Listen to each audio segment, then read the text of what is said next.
Salve, salve família, aqui quem fala é o Lutz do canal Cortes Podcast e no meu primeiro mês monetizado eu já fiz $3.000 só seguindo o que esse cara fala no curso dele. Então se você quer ganhar dinheiro com internet e YouTube sem nem precisar aparecer, confere o primeiro link na descrição. Decisão que ela poderia ter tomado na vida. Ela resolveu cuidar da minha irmã. E teve consequências, cara. Ela perdeu o emprego, então minha mãe ela sempre trabalhou de faxineira, doméstica. Então, ela trabalhava nos dias de folga do hospital. Então, na terça, na quinta, no sábado, no domingo, o que aparecesse minha mãe fazia. E eu, com 9 anos, fui trabalhar, cara. Fui vender bala. Eu não tinha nem dinheiro para comprar uma caixa de bala. Eu tinha... E engraçado que dentro da comunidade muitas pessoas se ajudam, né, cara? Então, eu tinha muita roupa ganhada de vizinhos, né? E pobre não tem tamanho, né? Se é P, a roupa é GG, põe pra dentro da bermuda da calça, amarra pra um alfinete e vai usando. E aí eu vendi, cara, 2 tênis que eu tinha, que eu ganhei, que era muito maiores que o meu pé. Acho que na época meu pé era 38, o tênis era 42 e eu andava no maior barato parecendo Bozo, né, velho? No bairro. E comprei bala e fui vender bala no metrô. Primeiro episódio de vender bala no metrô. Na verdade, fui vender no Farol. Cheguei lá no Farol em Santa Amaro, que é uma região perto da minha casa. O pessoal falou em Santa Amaro, falou, não, aqui você não pode vender, porque aqui já tem dono. Esses pontos aqui já tem. Eu falei, cara, mas...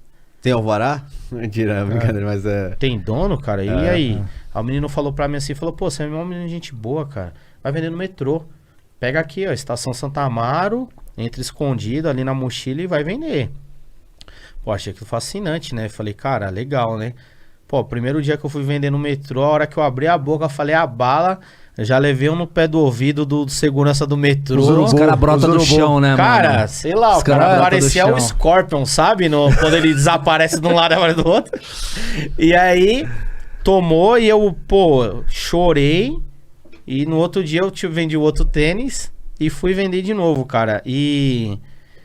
Ele tomou o trampo de ti? Tomou a mercadoria toda, a mochila, tudo. Mano. Nossa. E bateu, né? Deu umas porradas e falou, ó, aqui se a gente pegar você aqui, vai apanhar mais.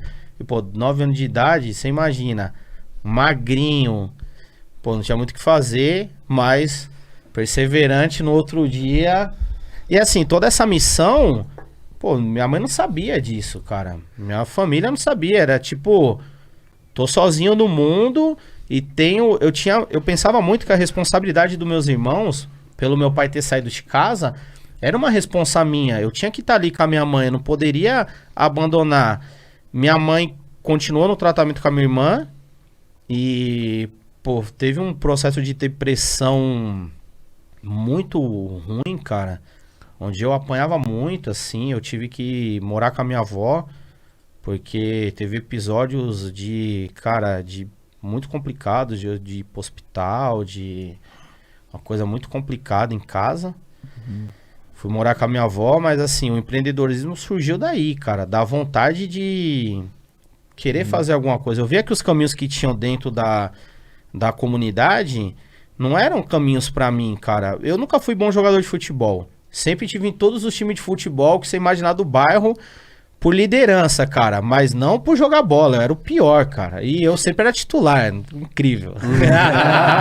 Você escolheu o melhor time, ponto. É o capitão.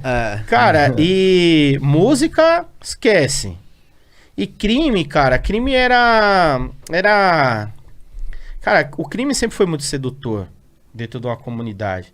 Você vê que um dos melhores carros que estão ali são de pessoas envolvidas com crime.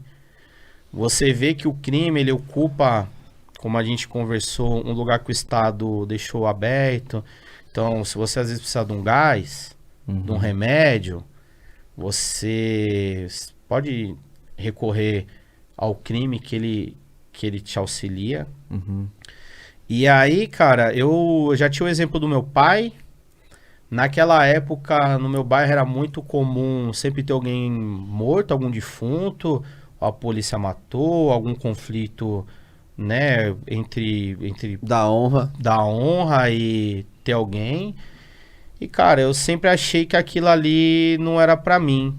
Um episódio muito engraçado, cara, é que minha avó, a mãe da minha mãe, ela era faxineira. Ela trabalhava de faxina num banco chamado Banespa, que hoje é o Santander. E aí eu acompanhava dia de sábado, às vezes minha avó tinha que limpar a agência do banco. Ela ia trabalhar no sábado. E no sábado, quando ela ia pra agência, pô, era o dia mais feliz, assim, que eu tinha, que eu acompanhava ela. Eu ia, era numa agência aqui na Avenida Brasil, que hoje é uma agência do Santander, super grande. E tinha um cofre gigantesco, cara. E assim, quando a gente tava no sábado no banco, todos os alarmes eram desligados, porque ia fazer uma faxina geral. Minha avó e minha tia trabalhavam nesse banco. Eu e meu primo ia junto, que a gente ia acompanhar elas. E tinha uma copa, né? Do banco. E tinha comida a rodo, velho. Biscoitinho. Não, pô, você saía... O coffee break, né? É, Coffee break. Não, e assim, comida que assim, o pessoal comprava, por exemplo, o pessoal comprava e deixava lá, assim, na geladeira, e que ia pro lixo, e a gente ia lá e comia. E eu lembro que minha avó, uma vez a gente indo embora, a gente tava indo embora, e a gente tá num ponto de ônibus, né? Esperando um ônibus, e passou um carro, cara. Naquela época, pô, eu não lembro que carro que era. Era um carro muito louco, assim, uma Mercedes antiga, mas aquela época, pô, muito louca. E eu falei assim, vó, um dia eu vou ter um carro desse. E ela olhou pra mim assim, e a minha tia que tava do lado falou assim, não sonha não, Alex, isso não é pra gente. Tua avó é viva hoje? Não, minha avó faleceu quando eu tinha 15 anos. Aham. E minha tia falou, não, Alex, não sonha, isso daí não é pra gente. E minha avó olhou pra mim e falou assim, se você quiser, você vai ter. É só você plantar que você colherá. Cara, isso, até desculpa a emoção, Não. foi de uma grandeza tão grande que mudou o jogo. Eu entendi que eu poderia ter algo. Que não importava o meio que eu estava inserido. Não importava se minha realidade era uma casa num barranco. Se meu pai era um viciado em drogas, um ladrão. Ou minha mãe era uma depressiva. O que importava era o que eu ia plantar, eu ia colher.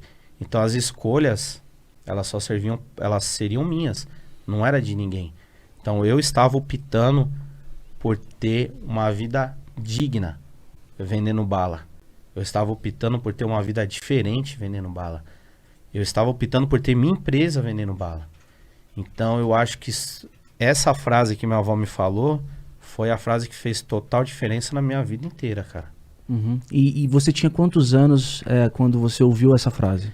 Foi próximo da 9 para 10 anos. Uhum. Próximo da fase que meu E pai... dos 10 aos 15, ela conseguiu acompanhar o começo dessa tua trajetória?